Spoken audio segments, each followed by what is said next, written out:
Before the chaos of the wedding truly begins, there's a small moment that perfectly defines the relationship. Bryce shows the outfit he wants to wear. A shirt, boots, a country style that fits the outdoor setting where they plan to marry. In his mind, it makes perfect sense. The wedding will take place in the countryside, near where he hunts. It feels authentic to who he is. Then Liz responds.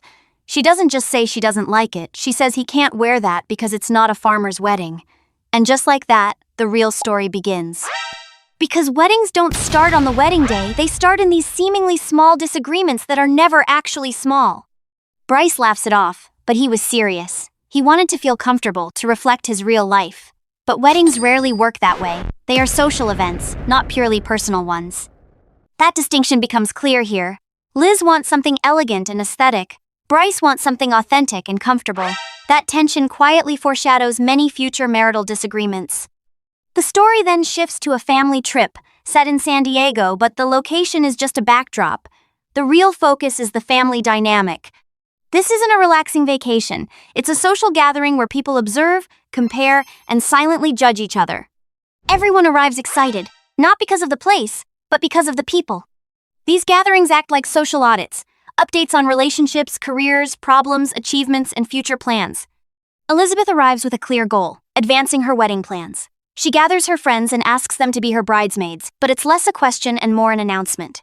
They all say yes, of course. No one declines publicly. Being a bridesmaid is less an honor and more an unpaid role with expenses, but the ritual is completed with smiles, hugs, and photos. Meanwhile, Bryce is thinking about the wedding but not the event itself. He's focused on dancing with his daughter. That says a lot. In many weddings, the groom becomes a secondary character. The event revolves around the bride, the decor, the details, and the expectations. The groom shows up, participates, and that's it. Bryce also mentions needing a drink before dancing, another relatable truth. People don't fear marriage as much as they fear public speaking and dancing in front of others. Back home, the wedding planning intensifies.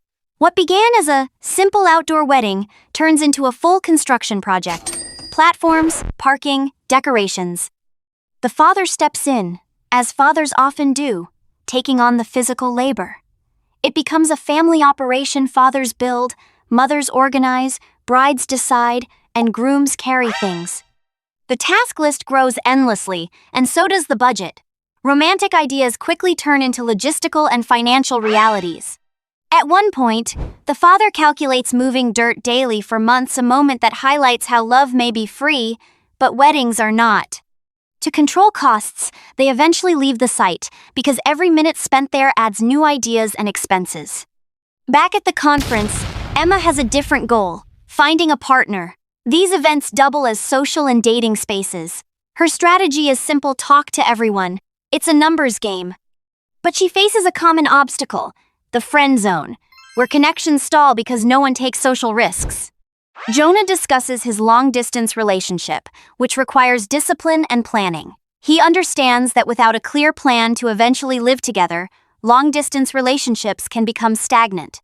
His perspective is grounded. He knows that overcoming difficulty makes future stability more meaningful.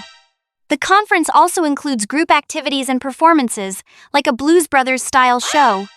Adults spend their free time dancing on stage, not because of talent, but because these moments create shared memories and strengthen social bonds. Meanwhile, the wedding continues to grow in complexity. Seasonal decor, colors, lighting, and personalized vows. Modern weddings often resemble one-day productions designed for photos as much as for experience. Writing vows becomes another challenge. Expressing real emotions publicly is harder than simply saying, "I do." Ultimately, the story isn't just about a wedding or a trip, it's about transition. Everyone is navigating change, marriage, relationships, independence, and personal growth. The wedding itself becomes symbolic, building something from the ground up, both literally and emotionally. Family gatherings like this serve as checkpoints in life. People measure progress, compare paths, and reflect, often silently. And through it all, one truth stands out: weddings are never just one day. They are months-long projects that reshape conversations, priorities, finances, and relationships.